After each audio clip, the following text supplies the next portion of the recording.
Hello guys, welcome to my new blog. তো আমি আর আমার বান্ধবী চৈত্র মেলায় গিয়েছিলাম কিছুদিন আগে, যেটা বারোয়ারিতলাতে হয়। তাই ভাবলাম একটা ব্লগ করে তোমাদের সাথে শেয়ার করি মেলাটা কীরকম। তো দেখতে থাকো। সো গাইস, আমি আর আমার বান্ধবী প্রায় 3 বছর পরে এই মেলাতে এসেছিলাম একসাথে। আর আমি তাই মেলা ঘুরবো বলে অনেক বেশি এক্সাইটেড ছিলাম। তারপরে দেখতেই পাচ্ছ তোমরা যে আমরা মেলাতে পৌঁছে গেছি। আর সামনে একটা মিকি মাউস রয়েছে আর একটা বড় নাগরদোলনা। কিন্তু নাগরদোলনাতে আমরা উঠলাম না, কারণ দুজনেই খুব বেশি ভয় পাই, তাই জন্য আর ওঠার রিস্ক নিইনি। আমরা যেহেতু কোনো দোলনায় চড়লাম না, তাই জন্য আমরা সোজা মেলার ভেতরের দিকে চলে যাই। এইটা রাস্তার ধারে ছিল, রাস্তার ধার দিয়ে দেখতেই পাচ্ছ, তাই জন্য গাড়ি যাচ্ছে, টোটো আর কি।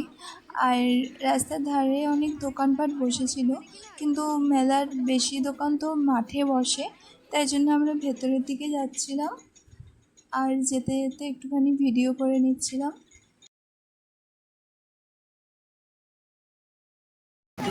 এখান থেকে একটুখানি হালকা করে ভিডিও বানাতে পারি। তারপরে আমার বান্ধবী কাপ প্লেটের দোকান দেখতে পেয়ে ওখানে যেতে চাইলো, তো দিয়ে আমি বললাম ঠিক আছে চল।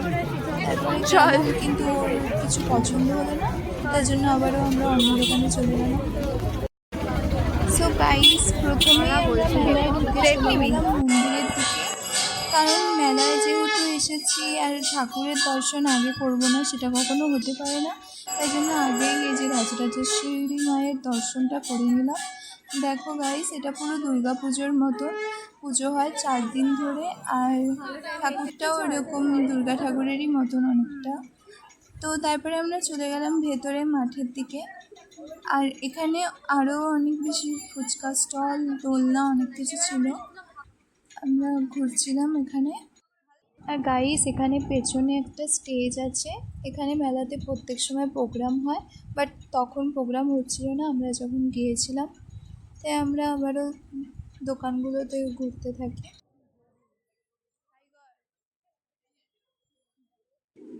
তারপরে গাইস, আমরা আবারও চলে গেলাম এই পুতুলের দোকানটার কাছে। পুতুলগুলো দেখে এত সুন্দর লাগছিল, ভাবলাম যে যাই একটু দেখে আসি। আমার বান্ধবী ওর বোনের জন্য নেমে গিয়েছিল। আমার এই টেডি বিয়ারটা খুব বেশি পছন্দ হয়েছিল, কিন্তু মেলাতে যেহেতু দাম বেশি বলছিল তাই জন্য নিলাম না। আর আমার বান্ধবীও লাস্টে কিছু নেয়নি ওখান থেকে, তাই জন্য আমরা অন্য দোকানে চলে যাই। আর আমি চলে যাই আমার পছন্দের সাজার জিনিসের দোকানে। আমি স্পেশালি মেলাতে আসি সাজার জিনিস দেখবো বলে, আর ওখান থেকে আমি কিছু না কিনে তো বাড়ি যাই না। সবসময় মানে কানের কিনে নিয়ে যাই, কানের কেনাটা আমার কাছে মাস্ট। তারপরে দেখতেই পাচ্ছ এখান থেকে নাগরদোলনাটা ঘুরছে, অনেক সুন্দর লাগছিল তখন নাগরদোলনাটা যখন ঘুরছিল, তাই একটু ভিডিওটা অ্যাড করে নিলাম। তারপরে আমি ওই ক্লিপগুলো নিচ্ছিলাম, আমার বান্ধবী এই ব্রেসলেটগুলো নিল। ক্লিপগুলো অনেক সুন্দর, তো কোনটা ছেড়ে কোনটা নেব বুঝে উঠতে পারছিলাম না। লাস্টে এই বাটারফ্লাই ক্লিপগুলো নিয়ে নিয়েছিলাম।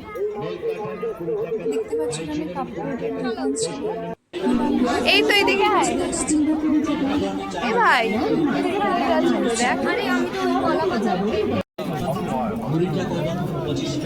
গাইস, তারপরে আমরা অনেক দোকানে কানের খুঁজি, ওটা তো আর পছন্দ হচ্ছিল না। লাস্টে এই কানেরটা অনেক ভালো লেগেছিলো, তাই আমি ওই কানেরটা কিনে নিয়েছি। কানেরটা সত্যি অনেক সুন্দর।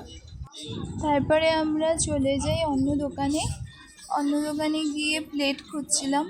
আমার বান্ধবী অনেকক্ষণ ধরেই প্লেট নেব করছে, কিন্তু ও যেরকম ডিজাইনের প্লেট চাইছিল সেরকম ডিজাইন পাওয়া যাচ্ছিল না। লাস্টে আমি ওকে একটা দোকান দেখালাম, ওই দোকানে গিয়ে ও দেখলো ও যেরকম প্লেট খুঁজছিল সেরকম প্লেট ও পেয়ে যায়। তারপরে ও প্লেট নিচ্ছিল, আর আমি ওর সাথে ইয়ার্কি করছিলাম যে এখন থেকে বিয়ের বাসনপত্র কিনে নিচ্ছিস, তো ও হাসছিল গাইস। তারপরে আমরা অনেকক্ষণ ঘোরাঘুরি করার পর ভাবলাম একটুখানি কিছু খাওয়া দাওয়া করা যাক, দিয়ে আমরা খাবারের স্টলের দিকে যাই। কিন্তু পছন্দের মতো খাবার কিছু পাচ্ছিলাম না। এখানে স্প্রিং পটেটো, বেবিকর্ন এসব ছিল যেগুলো আমরা খাই না। আর ননভেজের মধ্যে মোমো খুঁজছিলাম, মোমোর দোকান তেমন বেশি ছিল না, 2-1টাই ছিল। দিয়ে আমরা এই দোকানটা থেকে মোমো অর্ডার করে নিই, বাট রিয়াকশান দেখেই বুঝতে পারছো গাইস, মোমোটা একদম ভালো খেতে ছিল না। এই দোকানটা খুব বাজে মোমো ছিল। তারপরে আমরা খেয়ে আইসক্রিম কিনতে চলে যাই। আর আইসক্রিম কিনি বিকজ অনেক গরম ছিল, গরমে আইসক্রিম খেয়ে সব বেশি শান্তি পাওয়া যায়। তারপরে আমরা মেলা থেকে বেরানোর সময় আমি নাগরদোলনার সামনে একটু রিলস বানিয়ে নিচ্ছিলাম, দিয়ে তারপরে আমরা বাড়ির দিকে চলে যাই। সো গাইজ, আমার ব্লগটা কীরকম লাগলো জানিও। বাই।